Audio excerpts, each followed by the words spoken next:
Hello everyone, welcome to the Auto Psych. So this video is all about CNG.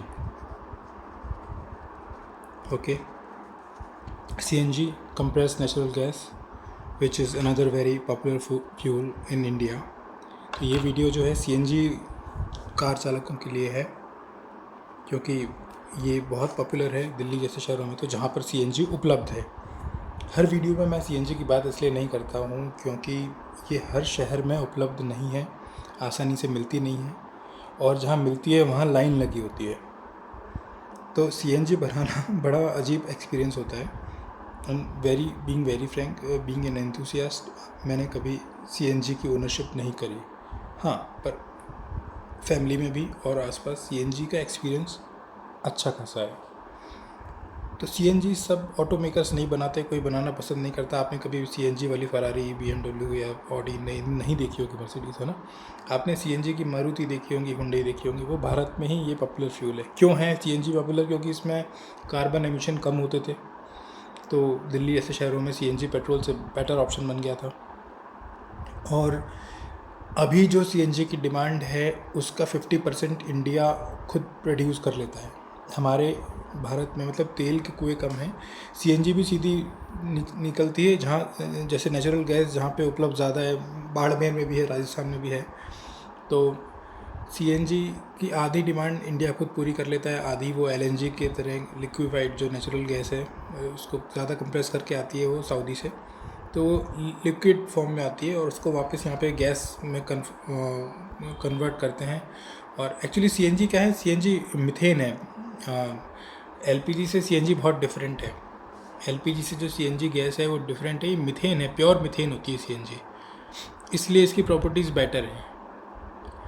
और अगर आप लोग पुरानी कारों में जो LPG सिलेंडर लगवाते थे उससे कंपेयर करते हैं तो LPG जो होती थी वो एक तो डोमेस्टिक गैस है, वो वहाँ काम में नहीं ली जानी चाहिए, और LPG हैवी होती है, और ये जो CNG है ये लाइट वेट होती है। बहुत लाइट वेट होने की वजह से अगर ये लीक करती है तो ये ऊपर की तरफ उठ जाएगी।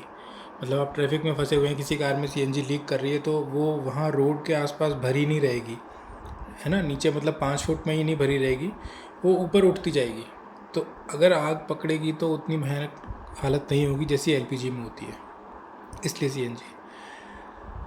मुझे कुछ खास इसमें इंटरेस्ट नहीं, क्योंकि मेरे शहर में CNG बहुत लिमिटेड मिलती है, और दूसरा जिसका रन बहुत ज़्यादा नहीं है, जो टैक्सी में नहीं चला रहा है, वो दो तरह के फ्यूल एक इंजन में क्यों मेंटेन करना चाहेगा? या जिसके पास एक से ज़्यादा कार हैं, दोनों के पर्पज़ अलग हैं, किसी के पास इलेक्ट्रिक है ऑलरेडी तो वो CNG क्यों लेना चाहेगा? किसी के पास पुरानी BS4 डीजल है जिसमें कोई प्रॉब्लम नहीं होती थी तो वो CNG क्यों लेना चाहेगा? क्योंकि डीजल की और CNG की प्राइस भी बराबर है, तकरीबन बराबर है, और उसमें कॉम्प्लिकेशन कम है। मतलब आप जितने ज़्यादा कॉम्प्लिकेशन एक इंजन में बढ़ा रहे हो, दो तरह के फ्यूल टैंक हैं, दो तरह के फ्यूल डले हुए हैं। दूसरा, CNG अवॉइड करने का एक कारण अब ये बनने लग गया है कि E20 पेट्रोल। देखिए, वैसे एक मज़ेदार बात है कि E20 पेट्रोल और CNG की एक फ्रेंडशिप है, दोस्ती है ना। दोनों को जलाने के लिए एक ही तरह का इंजन चाहिए। हालांकि पेट्रोल में भी जलता ही था, लेकिन दोनों की प्रॉपर्टी अलग हैं। CNG का ऑक्टेन नंबर अलग है, पेट्रोल का अलग होता है, तो थोड़ी सी प्रॉब्लम होती थी। हालांकि डीज़ल और पेट्रोल से बेटर माइलेज CNG पे मिल जाता था। वो भी CNG की इसी प्रॉपर्टी जो है, उसका ऑक्टेन नंबर करीब 120 होता है, वो पेट्रोल का होता था 91 के आसपास, जो रेडी पेट्रोल में मिलता था। अब जो फ्यूल आ रहा है उसका 95-96 ऑक्टेन नंबर है। तो ऑक्टेन नंबर ज़्यादा अच्छा होता है, मतलब गाड़ी नॉकिंग नहीं करेगी, वाल्व आपस में टकराएंगे नहीं, अच्छे से स्मूथली वो बर्न हो जाएगा। E20 का ऑक्टेन नंबर तो बेटर है, लेकिन उसकी कैलोरीफिक वैल्यू कम है, मतलब उसमें पावर कम होती है। CNG में भी हॉर्स पावर कम महसूस होती है, तो जो एंथुसियास्ट हैं उनको CNG मोड पे गाड़ी चलाते हैं तो ऐसा लगता है कि बहुत, मतलब उतना अच्छा पिकअप नहीं है, ऐसा फील होता है। आप चला के देखिए ये, क्योंकि क्या होता है, ये शब्द जो सोशल मीडिया पे लोग सुनते हैं ना, उनके दिमाग में बैठ जाते हैं कि पावर नहीं होती। ऐसा नहीं है। आप जो गाड़ी अगर लेने वाले हैं CNG की, मतलब मेरे लिए अच्छी नहीं लगती, आपको आपके लिए अगर उसका समझ में आया ऑप्शन तो आप उसको चला के देखिएगा, मारुति की कारें जिनमें और जो ब्रांड्स जो फैक्ट्री फिटेड सीएनजी किट देते हैं उसमें बेचारे बड़े क्रिएटिव होके अलग अलग तरीके से सीएनजी के दे रहे हैं फिट करके, तो उसमें ऐसा कम भी फील नहीं होती पावर कि आपको बहुत अजीब लगे। आप यूँ मान लीजिए आप गाड़ी को इको मोड पे चला रहे हैं। एनीवेज, तो सीएनजी का जो है आज सारा टॉपिक सीएनजी का है मेन, कि सीएनजी कब लेता है आदमी और उससे क्या बचना चाहिए। सीएनजी का जो ऑक्टेन नंबर है वो है अराउंड 120। पेट्रोल का होता था 91, ठीक है। E20 का ऑक्टेन नंबर है 95। अब क्या होता है कि E20 वाली जो गाड़ी होती है उसमें पावर कम महसूस हो सकती है और माइलेज में ड्रॉप आता है ना। तो फ्यूल एफिशिएंसी जो है E20 की वो कम है, लेकिन पेट्रोल वाले की क्योंकि इसमें कैलोरी ज़्यादा होती हैं, कि इसमें कैलोरीफिक वैल्यू ज़्यादा थी पेट्रोल की, तो उसकी फ्यूल एफिशिएंसी भी ज़्यादा थी, है ना। इसमें कैलोरीज कम है। अब क्या होता है कि E20 का अगर माइलेज बढ़ाना हो तो जो कंपनीज़ हैं, ब्रांड्स हैं, उनको ऑटो मेकर को क्या करना पड़ेगा, जो मैंने पिछले वीडियो में बताया था, वीडियो देख लीजिएगा, उनमें और अच्छे समझ में आ जाएगा। तो उसमें क्या होता है, इसका उनको इंजन का कंप्रेशन रेशियो वो बढ़ाना पड़ता है। कंप्रेशन रेशियो मैंने आपको समझाया था कि भाई ये इंजन है, उसमें ये एक पिस्टन है, ठीक है, ऊपर एक कंबशन चैम्बर है। तो जब अभी जैसे नॉर्मल इंजन होते थे वो 9.5:1 पे कंप्रेस होते थे, है ना। फिर मॉडर्न आने लग गए, वो 10.5:1 पे होते हैं, ठीक है। E20 के लिए जो अगर इंजन में कंप्रेशन रेशो को बढ़ा दिया जाए, अगर ये जो कंप्रेशन रेशो है अगर इसको बढ़ा दिया जाता है तो E20 गाड़ी ज़्यादा अच्छा बिहेव करेगी। मैंने आपको बताया था कि कुछ कारें ऐसी आ गई हैं और मारुति ऐसी कारें सबसे पहले बनाना शुरू कर दिया है ज़्यादा मात्रा में। तो इन्होंने रेशो, मारुति ने क्या करा है, इस कंप्रेशन रेशो को 12:1 कर दिया है। तो 12:1 होता है कि 12 जो मान लीजिए हिस्से हवा और मिक्सचर के हैं उसको पिचकाकर कंप्रेस कर एक बना दिया, है ना। यहाँ 10 हिस्सों को पिचका के एक बना लेते, तो 12 हिस्से को जब पिचका के एक बनाएंगे तो बहुत ज़्यादा दबा हुआ, ज़्यादा प्रेशर में आ जाता है, और जब वो उसमें बर्न होता है, जब उसमें ब्लास्ट होता है, तो वो भी उतना ही बड़ा होता है और उतनी ही ज़्यादा पावर रिलीज़ होती है पिस्टन से, ठीक है।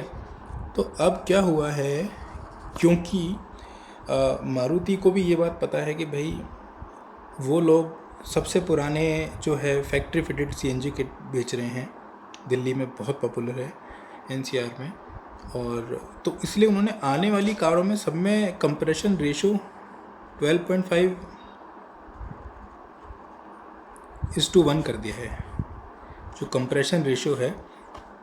अब ये कंप्रेशन रेशो क्या करेगा, इनकी जो नई कारें आ रही हैं, पुरानी की बात नहीं कर रहा हूँ, जो नई कार आ रही हैं 2026 के बाद उससे शुरू जो हो रही हैं, उनमें कंप्रेशन रेशो ये होगा। अब ये ज़्यादा कंप्रेशन रेशो जो होता है, इसके अंदर हाई ऑक्टेन फ्यूल डाल दिया जाए तो कोई दिक्कत नहीं है। कम कंप्रेशन रेशो वाली जो गाड़ियाँ होती हैं, मान लो उनके अंदर अगर आप हाई ऑक्टेन डालोगे तो फिर वो नॉकिंग करेगी गाड़ी, है ना।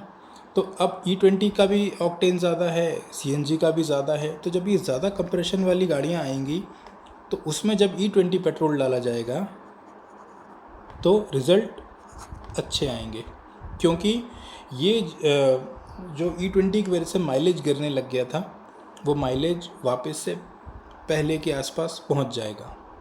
और ये केवल नई गाड़ियों के लिए जिनमें नया कंप्रेशन रेशियो है, जिनकी डिज़ाइनिंग नई है। पुरानी वालियों को तो लॉस हो गई, मतलब उनको माइलेज तो नीचे ड्रॉप होना ही होना है, और उनके रबर सील्स और वो भी चीज़ें ख़राब होनी है। तो इसलिए मैंने बोला था कि जो पुरानी गाड़ियाँ हैं जिनके पास हैं, पेट्रोल वाली हैं चाहे सीएनजी वाली हैं, उनमें जो पेट्रोल थोड़ा सा डलवा के रखते हैं ना, जो जिनके पास पुरानी गाड़ियाँ हैं, वो अपने अगर उनके शहर में XP100 मिलता है तो वो 100 ऑक्टेन पेट्रोल डलवाएं, नहीं तो जो ब्रांडेड पेट्रोल होते हैं जैसे स्पीड नाम से और पावर, वो वाला पेट्रोल डलवा के रखें। और कभी कभी अपनी पुरानी CNG कार को आप पेट्रोल पर भी चला लिया करो, ताकि वो पेट्रोल में नीचे एक जैसे मॉइस्चर फॉर्मेशन ना हो, क्योंकि मॉइस्चर फॉर्मेशन E10 में भी होता था ना, E5 में भी होता था।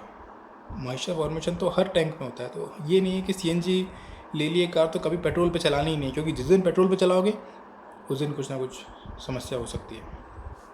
इसलिए अब क्या हो रहा है कि चलिए वापस बात करें नई वाली कारों पर। तो नई वाली कारों में आपको ये फ़ायदा होगा कि आपका E20 और जो CNG है, इन दोनों के लिए ये कंप्रेशन रेशो बेटर काम करेगा, जो अब आना शुरू हो गया है। नई स्विफ्ट में भी है, ब्रेजा में भी है, और बहुत सारे ब्रांड जैसे हो सकता है टाटा वाली जो आ रही हैं, ये अल्ट्रोजर, इनमें भी है। इनका भी कंप्रेशन रेशो नेक्सॉन पेट्रोल है, इसका 12.5 से ज़्यादा है, नई सियरा का 12.5 से ज़्यादा है ना।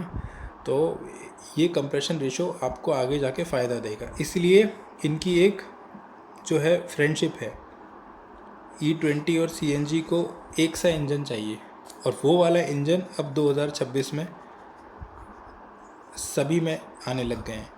तो अगर आप अब ख़रीदते हैं गाड़ी, पेट्रोल की ख़रीदते हैं, और आपको लगता है कि हाइब्रिड तो बहुत महंगी है, वाकई में बहुत महंगी, क्योंकि उसमें आपको डीजल उसमें आपको बैटरी का पैसा भी देना है, इलेक्ट्रिक मोटर का भी देना है, इंजन का भी देना है, इंजन ऑयल का भी, उसमें 2 तरह की पावर ट्रेन है, तो बहुत महंगी है। डीजल वाली के तो मैंने आपको इतना बड़ा वीडियो बनाया कि कोई दुश्मन को भी सजेस्ट ना करे। तो अब EV ले नहीं सकते, क्योंकि EV के लिए चार्जिंग का प्रॉब्लम है। तो आपको पेट्रोल कार ही लेनी है, तो उसमें आप CNG ऑप्शन ले सकते हो, कभी कभी पेट्रोल पे चलाते रहिए उसको बीच बीच में, और बाकी उसमें आप अच्छी क्वालिटी का E20 डलवाइए। क्योंकि E20 में भी ख़राब क्वालिटी और अच्छी क्वालिटी हो सकती है ना। प्राइवेट पंप्स वाले बेचारे अपनी क्वालिटी को ज़्यादा मेंटेन रखते हैं, क्योंकि उनके जो टैंकर हैं, जो जैसे ये प्राइवेट ब्रांड्स है, नायरा है, रिलायंस है, इन्होंने अपने टैंकर नए खरीदे हैं। टैंकर कौन से? जो इनके ट्रक्स जिनमें पेट्रोल भर के आता है, टैंकर जो डिपो से वहाँ तक आते हैं, उनमें से बीच में चोरी नहीं हो पाती है, इसलिए उनका पेट्रोल थोड़ा बेटर फील होता है लोगों को। एनीवेज, तो CNG और E20 के लिए अब इंजन तकरीबन एक से आ गए हैं, तो उनमें माइलेज दोनों पे ही ड्रॉप नहीं होगा। CNG का माइलेज टेक्निकली तो पहले से बेटर आना चाहिए, जो पुराने लो कंप्रेशन इंजन थे। हालांकि मारुति क्योंकि CNG के साथ किट बेचता था, तो उसने अपने पहले ही कारों के कंप्रेशन रेशो बढ़ा दिए, जिसमें फैक्ट्री फिट CNG है। इसलिए मैं बोल रहा हूँ फैक्ट्री फिट CNG ही के बारे में बात कर रहे हैं, बाहर से आप लगवाते हैं उसके लिए कोई बात नहीं कर रहा। अब आप फैक्ट्री फिट CNG ले लेते हो, जैसे कि मैं तो नहीं लूँगा, और उसमें फिर आप E20 पेट्रोल भी डाला छोड़ दिया है, उसमें कभी को मॉइस्चर आ गया, आप महीने भर तक मैंने पेट्रोल पर स्टार्ट ही नहीं करा उसको कभी भी। CNG पे ही मान लीजिए वो ज़्यादा टाइम चला रहे हैं उसको, तो ऐसे में क्या होता है, वो पेट्रोल मॉइस्चर पकड़ लेगा, और फिर जिस दिन आपको पेट्रोल यूज़ करना पड़ेगा उसमें दिक्कत होगी।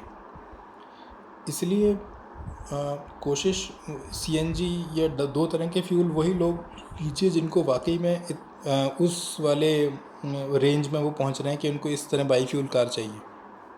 जैसे कि मैंने आपको पिछले वीडियो में भी बताया था, अगर आपकी रनिंग महीने की 1000 किलोमीटर के आसपास, यानी कि साल के आप 10-12 हज़ार चलाते हो, तो आप नॉर्मल E20 पेट्रोल कार भी ले सकते हो। अब आपके मन में कुछ है कि नहीं यार, कुछ E20 से एक्स्ट्रा जाना है, तो अगर आप मारुति या ये वाले ब्रांड्स पे जा रहे हो जहाँ पे CNG अवेलेबल है और बहुत महंगा नहीं, क्योंकि ये इसके 1 लाख 1.5 लाख एक्स्ट्रा देना पड़ेगा आपको, तो फिर आप CNG किट ले लो। पर उसमें यह है कि पीछे का बूट स्पेस ख़त्म हो जाता है, गाड़ी का जो वेट डिस्ट्रीब्यूशन है उसमें थोड़ा सा फ़र्क पड़ता है, और दूसरा आफ्टर ऑल ये गैस है। अगर कल को E20 की वजह से, अगर मान लीजिए जो गवर्नमेंट ने भी कबूल करा है और जो साइंस बता रही है कि भाई अगर E20 में इथेनॉल की कंसंट्रेशन बढ़ा दी जाती है ना, तो जो हमारे फ्यूल इंजेक्टर होते हैं इंजन के अंदर, जो फ्यूल इंजेक्टर होता है वो इंजन के अंदर चूड़ियाँ होती हैं, उससे वो टाइट किया रहता है, और जहाँ पे वो टाइट करा जाता है उसके नीचे एक और रिंग होती है, एक रबर की रिंग होती है ऐसे, ठीक है, ये सील करती है। अगर ये रबर ख़राब हो गई, अगर इथेनॉल की वजह से, है ना, एक तो आपकी पुरानी मॉडल की कार है उसकी वजह से, या अगर ये इंजेक्टर जहाँ से ऑयल का स्प्रे होता है, ये मान लीजिए इंजेक्टर है और ये टाइट करा हुआ है केसिंग के अंदर इंजन की, तो ये अगर ओ रिंग इसकी ख़राब हो गई और ये गैस लीक करेगी, तो आग तो इस वजह से भी लग सकती है, इसलिए सीएनजी अपने उस पर लीजिए, आपको लेनी है तो हाँ आप सीएनजी ले सकते हैं। आने वाले इंजन जो हैं वो ज़्यादा कंपैटिबल हैं सीएनजी के लिए भी और E20 के लिए भी। उनको E20 के लिए कंपैटिबल बनाओगे तो सीएनजी के लिए बन जाएगा, सीएनजी के लिए बनाओगे तो E20 के लिए भी बन जाएगा अपने आप, क्योंकि दोनों की हाई ऑक्टेन रेटिंग है, दोनों को ज़्यादा कंप्रेशन रेशो चाहिए, ठीक है। पर जो पुराने इंजन हैं उनमें अब आप अगर E20 डलवाते रहोगे, सीएनजी की कारें हैं उनमें आप E20 डलवाते रहोगे तो उनमें ये रिंग्स अगर ख़राब हो गए, है ना, जो फ्यूल इंजेक्टर जो गाड़ी में लगा हुआ है उसमें ये जो रिंग जो वॉशर लगा रहता है ऊपर वो ख़राब हो गया, वो लीकेज होती है तो उसका क्या होगा। तो इन चीज़ों को अपग्रेड कराइए, आप अपने ऑटो मेकर पर जाइए, उनसे पूछिए कि कोई इसमें ऐसी बात तो नहीं है, उनको चेक कराते रहिए। सीएनजी चलाने में बस ये, क्योंकि आप गैस यूज़ कर रहे हो, आप लिक्विड फ्यूल यूज़ नहीं कर रहे हो, वो उड़ती है आसानी से, और अगर बोनट के अंदर लीक होती है तो ऊपर उठने के भी चांस कम है, क्योंकि वो अभी भी बोनट के अंदर ही है, ऊपर से कार कवर्ड है, ठीक है। तो एलपीजी से बेटर सीएनजी है और सीएनजी से बेटर है प्योर पेट्रोल यूज़ करना, ऑब्वियसली। चलिए आज का वीडियो सीएनजी पे था और इतना ही इसको रखते हैं। Thanks so much.